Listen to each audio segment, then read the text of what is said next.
Welcome to the August Tech School. I'm, of course, here with Cassie Byers of Home Wine Kitchen in Maplewood, and we are in the beautiful Collier & Thompson demonstration kitchen. This month, we are kind of going east, and we're going to show you how to tempura fry at home.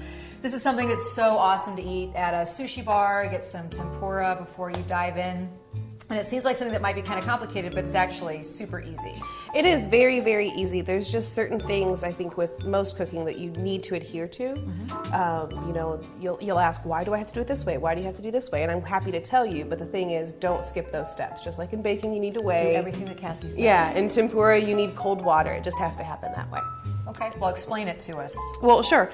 Basically, when tempura frying, you really want something light and airy. So you need to have the right combination of flours and liquid, and one of the tricks is adding soda water into your batter because it gives it that airy quality.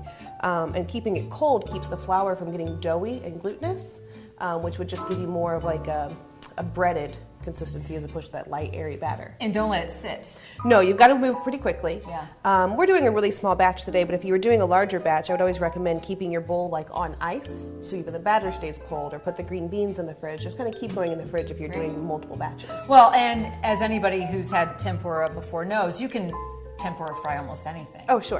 All right, we're going to start with a couple of eggs, and then we're going to add into there our cold soda water and tap water. Okay. You'll see some recipes that call for distilled water or bottled water. I highly recommend tap water, especially here in St. Louis, because we have really high quality tap water with a lot of minerals that work really well in tempura. Oh, that's interesting. And then we're going to add our soda water. Now, how much of each? 1.5 cups of each to 2 eggs. Okay. Now, you're whisking with your chopsticks. Yes, and that's another thing. Like, do I really have to use chopsticks? Yes, please do. And not so much with the water. You could whisk the water if you wanted with a fork or a whisk. But whenever we pour it into our flour mixture, the last thing we want to do is overmix it. We want it to be lumpy. We want it to be clumpy. We want it to be very light and fluffy. If you overmix it, you get that glutinous quality again. Got it. And chopsticks will keep you from doing that because you can't mix too much with your chopsticks. Okay. And then in here, we've just got a mix of all-purpose flour and rice flour. Oh, great. Okay. And then we're going to pour this in while we use our chopsticks. You're using your chopsticks. Now, what if you aren't comfortable? A lot of people don't feel comfortable using them. Sure, you can use some tongs.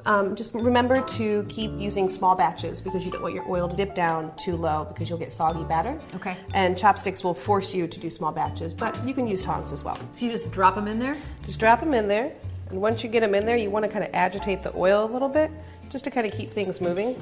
And they'll fry up pretty quickly. Yeah. It should take less than a minute for each one. And if the oil gets too hot for your hands, my husband calls them asbestos hands, you can always switch to a slotted spoon, or if you're lucky enough to have one of these hanging around, these are great for frying. You can even go by Jay's or Global Foods and pick one of those up for a couple of bucks. Yeah, these are not expensive, They're not. and they're great to just have around. And it's traditional to season it with a little bit of salts, bamboo salts, or tea salts. We've got a little bit of red lava salt here that we're going to use on this. Fancy. Fancy.